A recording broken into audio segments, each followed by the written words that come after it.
Is your kid giving up in studies? Is his motivation or her motivation not as much as it was at the beginning of the year? Do you notice that as the exams get closer, they just seem to give up? They don't put enough energy, they don't put enough heart into it. They seem to moan about everything, about the teachers, about the classmates, about how difficult it is. And do you notice that sometimes, actually quite regularly, they seem to not be working as hard as they should?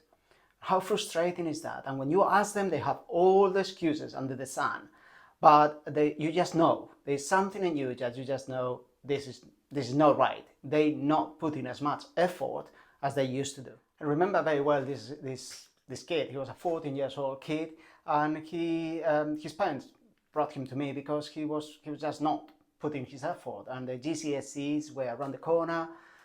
Anyhow, I remember sitting with him, and he told me, so Javier, I've always got by. I didn't put a lot of effort, but I did pay a lot of attention in class, and I got okay results. I got good results. But now I have no idea where to start from. I don't know what to do. I'm totally lost. I just don't know what I should be doing to try to get those grades that everybody is expecting from me. This is a very, very common situation for young kids, 14, 16 years old in the UK, when the GCSEs approach at 15, or with the A levels at 16, 17, depending on the kid. You just see a drop as they approach, as they do the mock exams. They just freak out. They really freak out, and they don't know how to go about it. So in this video, what I want to do is I want to give you the recipe, the ingredients for study motivation. Now, I have to warn you in advance, each one of those ingredients grants a whole video by themselves. But I want to give you the five powerful, here's my hand, the five powerful ingredients that make that study motivation, that helps them to push themselves through and to achieve what they want to achieve. As I do in all the videos, I want to start with a bit of insight, a bit of understanding of what's happening in the child's mind. What's going on in the head and in the heart that is taking them to make those choices. So the task is too big. They don't know where to start. They think they're going to fail. In fact, a lot of the kids that I work with, they know, they believe they're going to fail. It doesn't matter what I do, I'm going to fail. It's just a question of time. So with this prospect, what are the options that they have? I'm going to fail. I'm going to disappoint mom and dad and my teachers. Everybody has high expectations of me, and I just don't know how to go about this. There's only one possible outcome: failure. I also remember another kid that he told me, again, very similar situation, but he told me at one point, Javier, if I don't try, I don't fail. And that was a light bulb moment for me and for him, because what he thought is, well, if I don't try hard enough and the results don't come, I can excuse myself. I can say, well, listen, I didn't really try, but if I had, maybe I could, which is fine. I guess it was fine for him. But if he was to try and fail, then he could be a failure. So this is everything that is happening in your kids' mind. What's going on when they start giving up, when they don't put the effort, when they start kind of moaning, complaining, all that, what's going on is that they believe, they feel failure. They feel failure coming, and it's just a question of when and how hard, but it's coming. And in this aspect, what is that we can do? The first thing I want to say is like motivation is not a switch. We don't have a magic wand and suddenly, boom, everything changes. It's a skill, it's an ability, it's a confluence of things that are happening. And as I said, I want to give you the 5 ingredients for that magic formula to happen. It's very important to remember all those 5 ingredients have to be present to a certain level. They don't have to be perfect, but all of them have to be to a certain level. If they were 4 of them, but not the 5th one, it's not going to work. So you have to focus on the 4th one, on the whichever it is. The other thing that I want to make sure everybody understand is it's not instant. It takes repetition, it takes learning, it takes a bit of trial and error, but every day gets a bit better. And in fact, that is one of the ingredients. I can give you that in advance, but it's one of those ingredients, that repetition, but in a certain style. So as I said, the first thing that I wanted to say is all of them grant a whole video, a whole article by themselves. In fact, I believe in my website you can find more information about this topic. So today I just want to give you a quick run of those 5 ingredients. So let me list them for you all together, and then we go one by one. The first one is, what are my goals? What are the goals that I want to achieve? The second one is, what is my plan? I might have a goal, I might be very driven to have that goal to get certain results. How am I going to go about it? And the how is as important as the what. The third ingredient is, okay, we all need support, we all need resources. It could be support in study technique, it could be support in topics that are more difficult, it could be anything. What are the support and the resources that I might need, and how do I make them available to me? The fourth part is what I call experiencing success. Okay, I got a goal, I got a plan, I got the resources that I need, and now is how do I measure my success? How can I go to bed every night, every day, every week saying, okay, this is working? How do I experience regular success and see that I am progressing? And the fifth one is almost a result of the previous 4, which is a sense of pride. I'm doing this for me because I want to, because I know I can do it, because I think I have the goals, the plan, the resources, and enough experience that I feel proud of myself and my work. And when all those 5 ingredients are there, the result is I'm motivated to study. So let's start with the first one. And again, I'm not going to go in depth into this one, but the way that I really recommend you is just think about these ones, discuss it with your son, with your daughter, see where is it failing, where is it missing, which parts are missing and which can be improved. And really, really important, take this as an ongoing process. Take it as something that you will revise, and they will revise every week, every month, every so often to make sure that you're on the right track. So let's start with the first one, goals. I remember I was working, there was a much younger kid, and I was working with him on what was his goal, and he said, I want to score 6 goals in a football game. I said, okay, well, that's fine. How many do you normally score? I said, oh, I never score one. So it sounds like a silly thing, but sometimes finding the level of those goals, how accessible, how realistic are they, it's an art in itself. A lot of kids that I see, they will set themselves really, really high goals, almost unachievable, and they will start saying, well, I know that they are too hard, I know I'm going to fail, but you know what, mom, dad are happy if I achieve a straight A's, so I'm going to say that that is my goal, but I don't believe in it.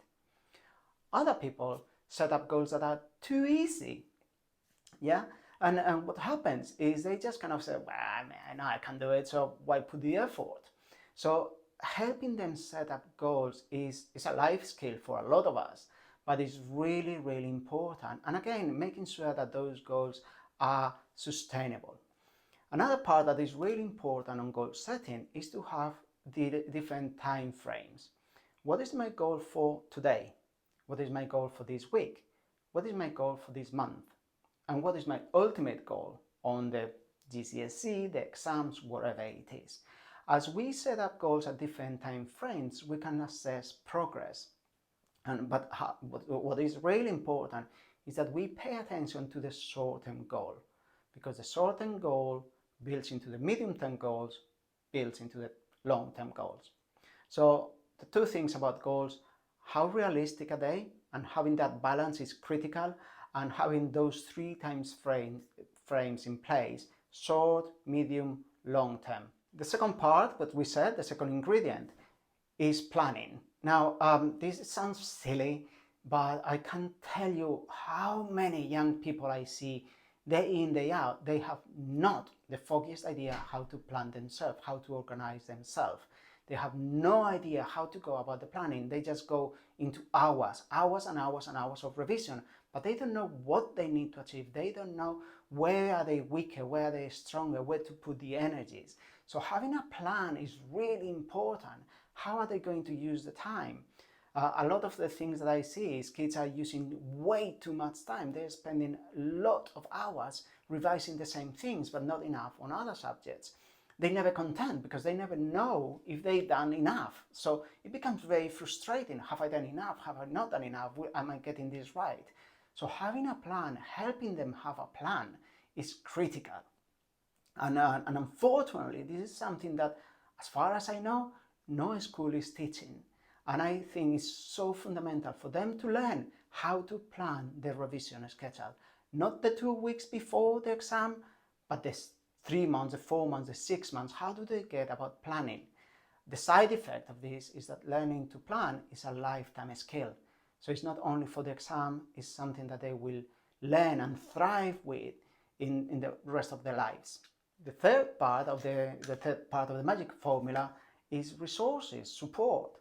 Okay, I know what I want to do, I know my goals, I know how I want to go about it, but what are my weak areas? Where do I need more support? Sometimes the support is pure academically. I don't understand enough about this topic of maths. I don't understand biology. I don't understand physics. How can they support that? Now, obviously, the easy answer is to get them a tutor. I'm not saying that yes or no, that's your personal decision. But there is a lot of other ways. Can they go into the surgeries in a school? Can I ask their colleagues, their classmates? Can they look online? Is there any other thing that they can do? Other times, the support that they need is a lot more on the sides. It's like, do they have the right environment to study? Do they have the right materials? Other times, it's more about the strategies. Are they conscious of what they're doing? What strategies are they using and how is it working for them? Again, remember, they don't understand what they're doing or they're not doing. So sometimes being exposed to learning, studying techniques, it's critical for them to say, oh, okay, there's a better way for me of doing this. So it's very important that you allow them to have this conversation with you and that you also chip in and suggest ideas. They might take it, they might not, but it's really important that you have this conversation so they might realize that something is missing. And if something is missing, the plan is not working, the goal is not going to be achieved. Now, the fourth part is, I really like this because there's not a lot that we have to do, but it's really important that we are aware of it. The fourth part is experiencing success. And I talk about experiencing, not experience. So it's a continuous. And the reason for that is because I want them to experience success every day if possible. Even if the success is I tick all my things on my to-do list, or I feel just a bit better than yesterday, or actually I'm presenting my homeworks in time, or I put my hand up in class more than before, whatever it is, how are they going to measure, how are they going to benchmark that they are progressing? What are the telltales that we can see? How are they feeling? And help them notice that. Because the more they notice success, the better it is. So what is that they're going to use for themselves to notice that they are progressing? And yeah, part of that comes to the plan. They've got a plan and just ticking those boxes on the plan, knowing that I've done Monday, Tuesday, Wednesday, I had a plan and I stick to it and I did it. That is a fantastic success.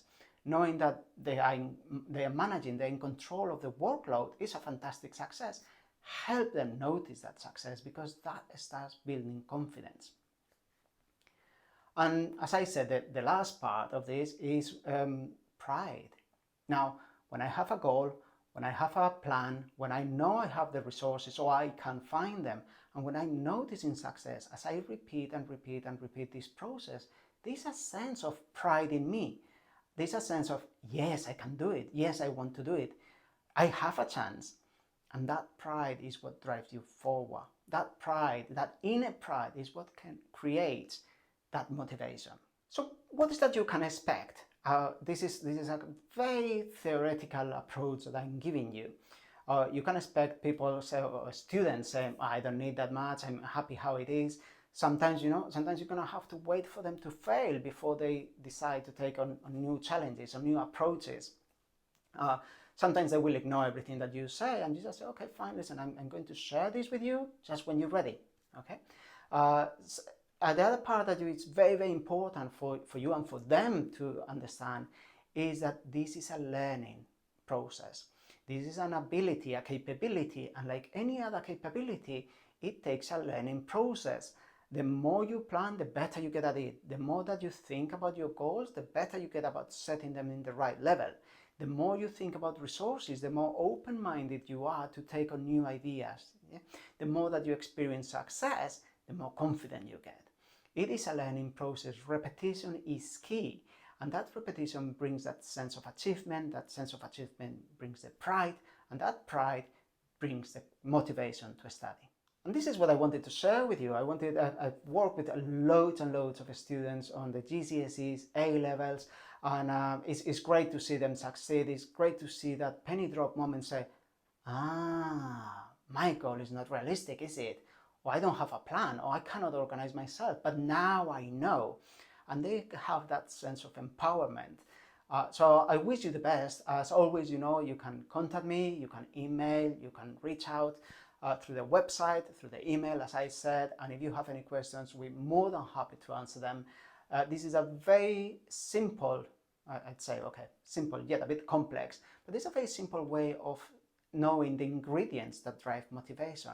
And when all of those are to a certain level, you can tell how that becomes so powerful for them. But if you as a mom or dad are trying to achieve something and you're feeling out of your depth, use this same process, use this same idea, because it works. It really, really works.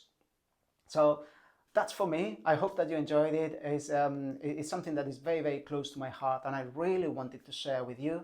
So make the most of it, and again, comment, challenge us, come with other ideas, just kind of exchange your thoughts, your experiences, and more than happy to respond to any question that you might have. So that's all for me. Thank you very much, and have a great day.